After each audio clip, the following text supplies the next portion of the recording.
Hello दोस्तों, मेरा आपको सबसे पहले प्यार भरा नमस्कार। दोस्तों, अपनी श्रृंखला चल रही है हिंदी और हिंदी में आज अपना टॉपिक्स रहेगा अलंकार से। अलंकार के बारे में देखेंगे क्या होता है और इसकी क्या परिभाषा होती है, इसके बारे में समझते हैं क्या होता है। एग्जाम में अलंकार से भी एक दो क्वेश्चन देखने को मिल जाते हैं। इसी के साथ में एक नया टॉपिक्स लेकर आया हूँ, अलंकार। तो फ्रेंड्स, मैं सबसे पहले ये बात बता दूं, हिंदी श्रृंखला में मैंने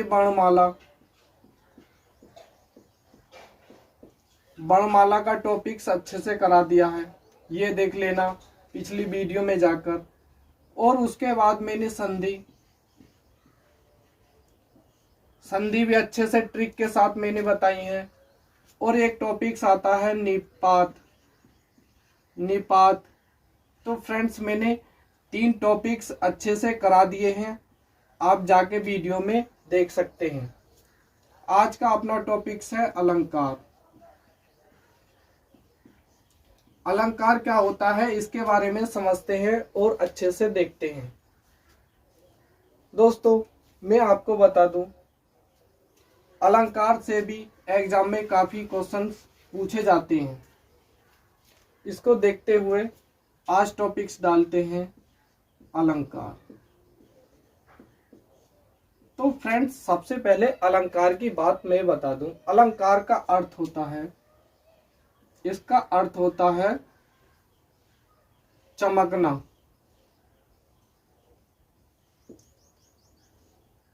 चमकना इसका अर्थ होता है फ्रेंड्स। चमकने का अर्थ क्या है? सुंदरता से। सुंदरता से इसका अर्थ होता है अलंकार का। तो अलंकार के कितने भेद हैं? तो अलंकार के फ्रेंड कितने भेद होते हैं?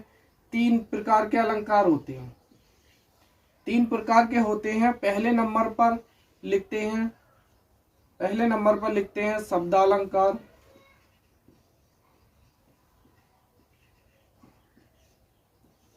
और दूसरे पर लिखते हैं अर्थालंकार।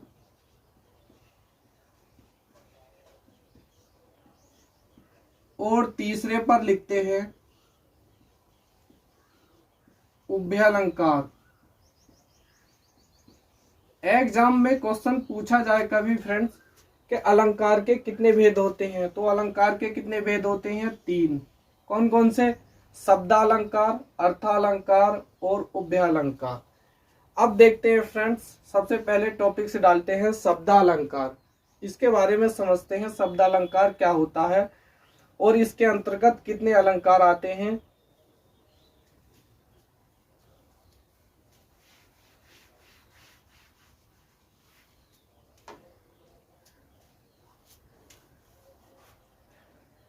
पहले नंबर पर लिखते हैं शब्दालंकार।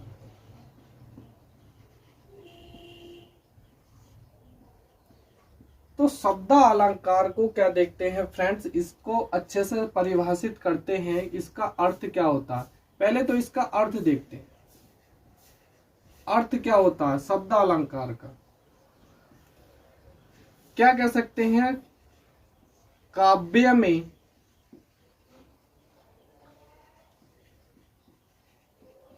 चमत्कार।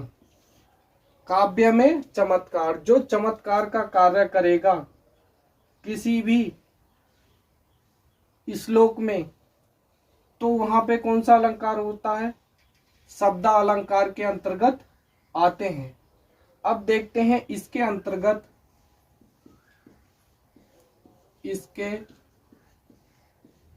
अंतर्गत निम्न अलंकार आते हैं।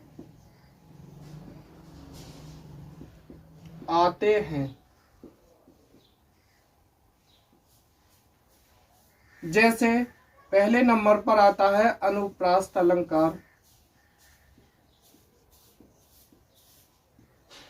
अलंकार। दूसरे पर आता है यमक अलंकार। और तीसरे पर आता है श्लेष अलंकार। और चौथे पर आता है अतिशयोक्ति अलंकार।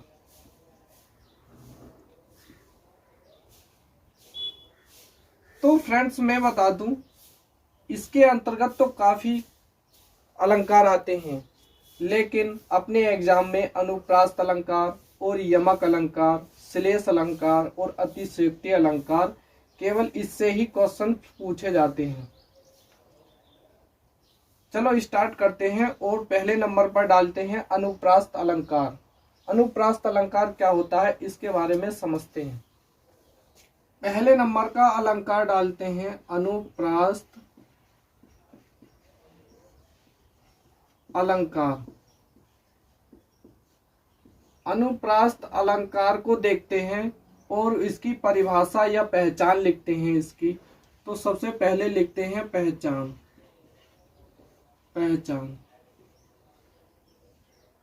तो पहचान लिखते हैं, यदि किसी श्लोक में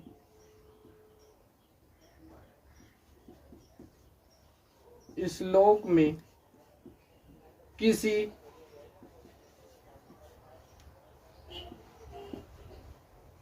शब्द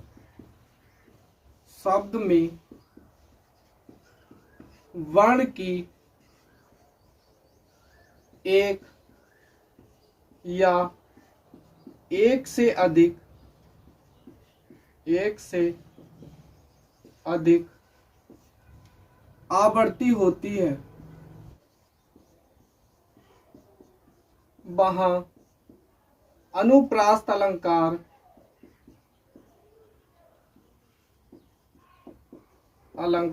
होता है। अब फ्रेंड्स इसका अनुप्रास अलंकार का उदाहरण देखते हैं। उदाहरण,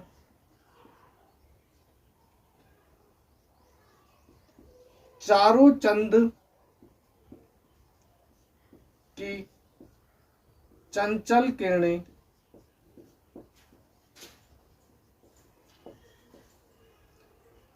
खेल रही है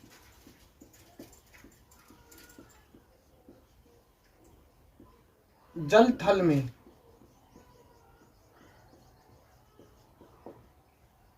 तो फ्रेंड्स देखो इस वाक्य में मैंने क्या बताया, यदि किसी श्लोक में, श्लोक तो हमारा क्या है, ये है पूरा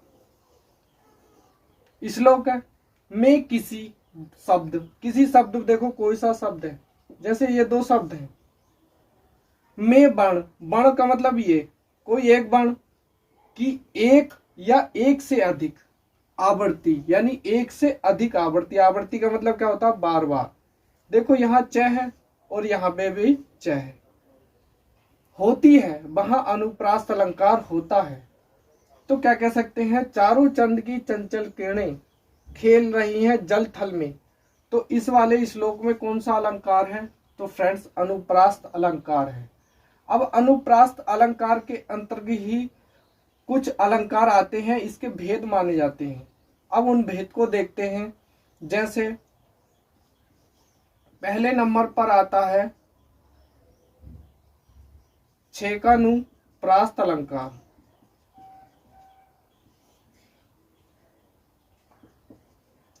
ऐसे ही दूसरे नंबर पर आता है वृत्यानुप्रास अलंकार। ऐसे ही तीसरे नंबर पर आता है लटानुप्रास अलंकार।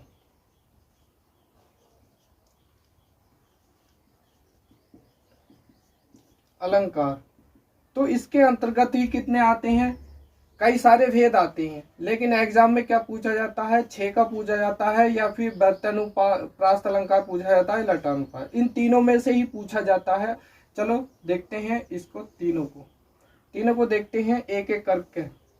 छेकानुप्रास अलंकार की परिभाषा देखते हैं सबसे पहले। अब पहले नंबर पर डालते हैं अलंकार छेकानुप्रास अलंकार।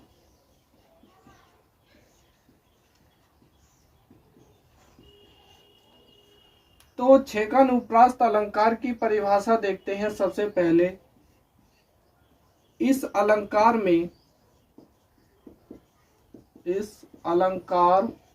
में वर्ण अनेक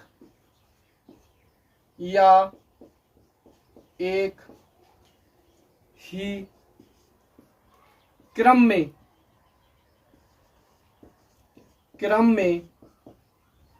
बार बार आता है या बार बार क्या आवृत्ति होती है, वहां कौन सा अलंकार होता है? छेकानुप्रास्त अलंकार होता है। अब इसका उदाहरण समझते हैं। जैसे उदाहरण तो देखो ये क्या है वाक्य, ये हमारा श्लोक। जब कोई श्लोक है तो इसके अंतर्गत क्या है, हमारा छेकानुप्रास्त अलंकार है। यहाँ पे देखो, यहाँ इस अलंकार में वर्ण अनेक तो वर्ण होंगे या एक ही क्रम में वर्ण बार बार आते हैं। जैसे यहाँ पे देखो, यहाँ पे क्या लिखा हुआ है, पद। ऐसे ही यहाँ पे क्या लिखा हुआ है, पद। 2 बार आया है तो 2 बार 1 से अधिक हो गया, तो इस वाक्य में कौन सा अलंकार है? छेकानुप्रास्त अलंकार है। ऐसे ही अब बढ़ते हैं अगले अलंकार पर। दूसरे नंबर पर डालते हैं वृत्यानुप्रास्त अलंकार। वृत्यानुप्रास्त अलंकार, वृत्यानुप्रास्त अलंकार क्या होता है? इस अलंकार में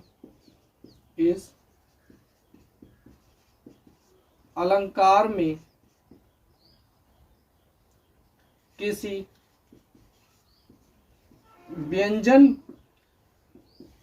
व्यंजनों की आवृत्ति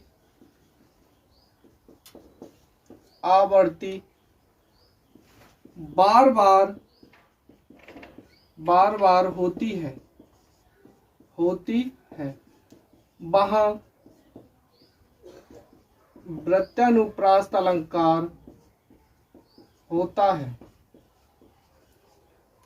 है। अब इसका उदाहरण देखते हैं। उदाहरण तो फ्रेंड्स ये है हमारे पास श्लोक। देखो ये देखते हैं क्या है, कलावती। यहाँ पे शब्द क्या आया, कलावती। और यहाँ पे क्या आया, कलिवती। और यहाँ पे क्या आया, कलिंदजा। तो यहाँ पे देखो यह क्या लिख रहा है, कला। यहाँ पे भी कल, और यहाँ पे भी कल, और यहाँ पे भी कल। ये वर्ण जो है कितने बार बार आएंगे? जब बार बार आएंगे तो यहाँ पे क्या हो गया, वृत्यानुप्रास्त अलंकार हो गया। ऐसे ही अब बढ़ते हैं तीसरे अलंकार पर। तीसरे नंबर पर लिखते हैं लटानुप्रास्त अलंकार। तो लटानुप्रास्त अलंकार को परिभाषित करते हैं। इस अलंकार में शब्द व अर्थ की आवृत्ति होती है। यहाँ पे क्या है, इस अलंकार में, लटानुप्रास्त अलंकार में फ्रेंड्स क्या है, शब्द व अर्थ और शब्द, इन दोनों की आवृत्ति क्या होगी, बार बार होगी। तो इसका उदाहरण देखते हैं। उदाहरण तो फ्रेंड्स अपने पास क्या है, उदाहरण में क्या है, पूत सपूत तो क्यों धन संचय। पूत कपूत तो क्यों धन संचय, ये है। इस वाक्य में ये देखो, यहाँ पे पूत, यहाँ पे भी पूत, और यहाँ पे क्या है, तो, और यहाँ पे क्या है, तो, और ये बिल्कुल सेम। ये मैंने क्या बताया, इस अलंकार में शब्द व अर्थ, शब्द तो ये है, शब्द एक ही है दोनों की आवृत्ति क्या होगी, बार बार होगी। जब बार बार होती है तो वहां पे कौन सा अलंकार होता है, लटानुप्रास्त अलंकार होता है। इसके अंतर्गत ये देखो, ये लिख रहा है तो इस अलंकार के अंतर्गत, इस अलंकार के अंतर्गत निपात शब्दों का प्रयोग होता है।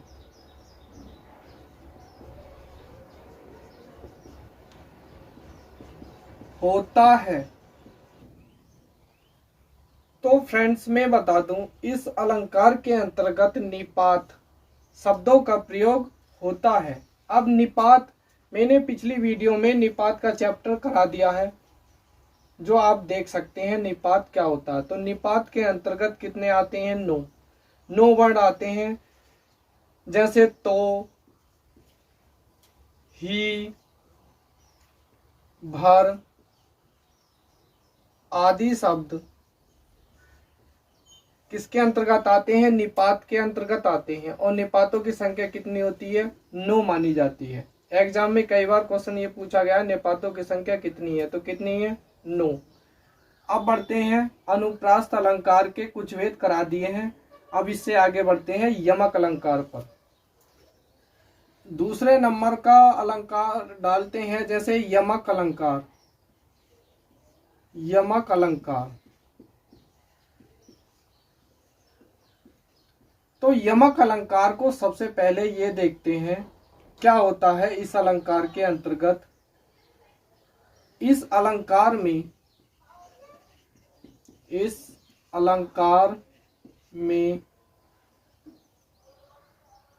एक से अधिक शब्द एक जैसे होते हैं, पर उनका अर्थ अलग अलग होता है।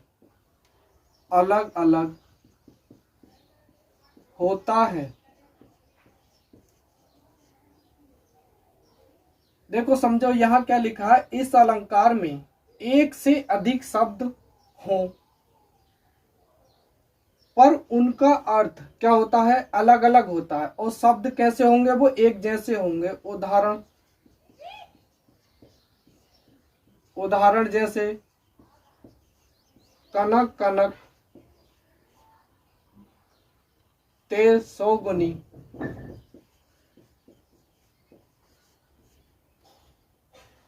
मादकता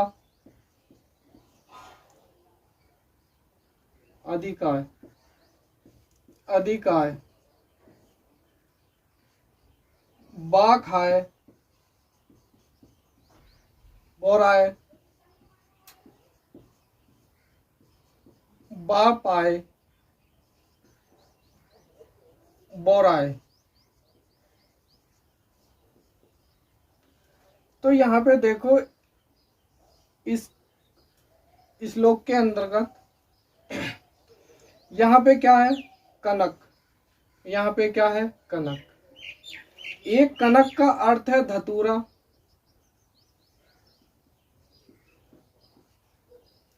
और एक का अर्थ है सोना।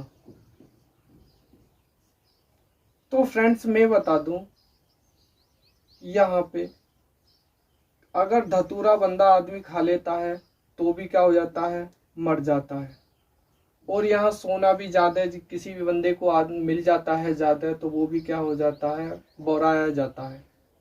बोराए का मतलब क्या होता है, फूले नहीं समाता, अपने आप को नहीं समझ पाता, तो क्या हो जाता है, वो बोराए हो जाता है।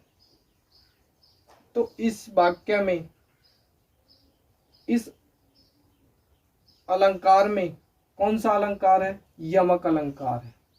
और फ्रेंड्स मैं बता दूं, ये श्लोक कई बार एग्जाम में पूछा गया है। अच्छे से देख लेना और पढ़ लेना। तो फ्रेंड्स, आज की वीडियो केवल इतनी ही रहेगी और जल्द ही मैं इससे और अलंकार लेकर आऊँगा। धन्यवाद।